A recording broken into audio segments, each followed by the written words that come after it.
everyone, I hope you're having a great day. I'm going to switch it up a little bit and do a tag video. I saw this over on Abookutopia or Sasha's YouTube channel, and it is the Courtship tag, and I just thought this was really cute and I'm going to try it out, so I hope you guys like it. So phase 1 in the Courtship tag is Initial Attraction. Which book did you pick because of the cover? Red Queen by Victoria Aveyard. I just finished this last night and I'm still just kind of like about it. So, I mean, granted I did pick it up because it was getting a lot of hype, but the cover is beautiful and I recommend this book, even though you may be skeptical because so many people are talking about it, but it's actually pretty good. Alright, so phase 2 is First Impressions, a book that you bought because of the summary. And this one I don't have my physical copy here, but it's The Forest of Hands and Teeth by Carrie and I talked about this in my home bookshelf tour, so if you want to see like the synopsis, I have it down. Actually, you know what? You can go watch that video, but I'm going to read you the synopsis that sold me when I was in the bookstore. So it says, in Mary's world there are simple truths. The sisterhood always knows best. The guardians will protect and serve. The unconsecrated will never relent. And you must always find the fence that surrounds the village, the fence that protects the village from the forest of hands and teeth. So, like, that's like the very beginning of it, and I was like, what is the forest of hands and teeth? What are unconsecrated? All of it sparked my interest, and I'm really glad that I liked them.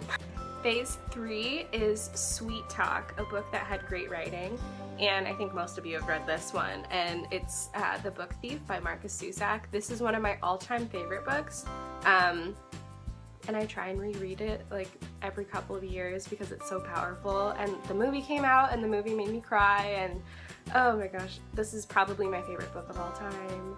If you haven't read it yet, this should definitely be on your to-read list because it's beautiful and great and I love it. Okay, so phase 4 is The First Date. Which book made you want to pick up the rest of the series? And these are really recent ones that I read, but I'm like obsessed with them now. I'm a little late on this train, but I did hop on. Anna and the French Kiss, I have a really bad, it's a really weird cover on this one because it's an ebook. But oh my gosh, these ones are so cute. I read them each in a week. There's like 3 books. It's Anna and the French Kiss, Lola and the Boy Next Door, and Isla and the Happily Ever After.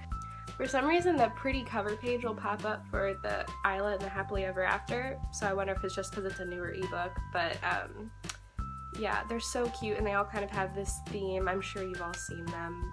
Anna and the French Kiss is pink, Lola and the Boy Next Door is orange, and oh my gosh, these are so cute and they're so quick.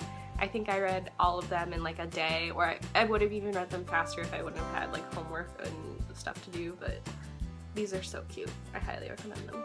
Phase 5 is Late Night Phone Calls, a book that kept you reading all through the night, and I'm gonna cheat a little bit and like say like a whole series that kept me reading like many sleepless nights in a row until I finished, and that's the Star-Crossed series by Rachel Higginson.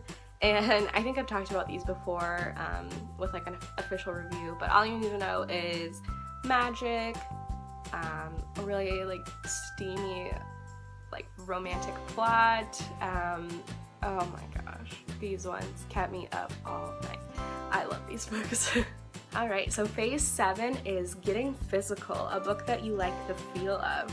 And my options were kind of limited because I don't have my entire book collection here, but for this I chose Starry Night by Isabel Gilles, and as you can see, like the stars kind of are like lifted up and like they like twinkle, and this one has a great feeling to it, like everything. Oh, it's beautiful, and this is part of the reason that I picked it up because the cover, I mean, you're not supposed to judge a book by its cover, but honestly this one I was like, that is a really great cover and it has New York on it, so I am in love. Phase 8 is Meeting the Parents, a book that you would recommend to your family and friends, and this book for me is definitely The Hunger Games by Suzanne Collins. For a time, little 8th grade me was pretty much on like a campaign to get everyone in the world to read this book. Before, like 8th grade me, let's say that was like 2008, and the movie probably didn't come out until like 2011 or something. Let me double check, I'll be right back. Actually, it's confirmed 2012 is when it came out, so I was a little bit ahead of the pack, mostly because I read about it on Stephanie Meyer's website. Oh god, the truth is coming out about my Twilight phase. And once she recommended it, like I have a first edition of The Hunger Games sitting at my house, which is kind of crazy, but I loved it and recommended it to everyone, especially like I used to dance, and so like at the dance studio I was like, hey guys, to all my friends I was like, you guys have to read these books, and like we all read them and then talked about them, so that is definitely the book that I've always highly recommended. Alright, phase 9 is thinking about the future. Which book would you read, like reread again in the future? And I think I said this before, but I try and reread The Book Thief every couple years just to kind of like refresh my memory. But other than that, I don't really have like a certain book that I like feel like I need to reread. I'm probably gonna reread Paper Towns maybe next month or even in June before the movie comes out in July. But other than that, I don't really have books that I like consciously reread. There are too many new books to get my hands on. And the final phase, phase 10, who should I tag? And for the purpose of this, I'm going to tag Liana over at Liana's Reviews, Tanya over at Tanya Elizabeth, and Catherine at Catherine the 19th. And any of you that are watching, if you don't have a channel, like play along down in the comments, and we can start a discussion about, you know, which books you would like to reread and stuff like that. So thank you guys for watching, and I'll see you next time.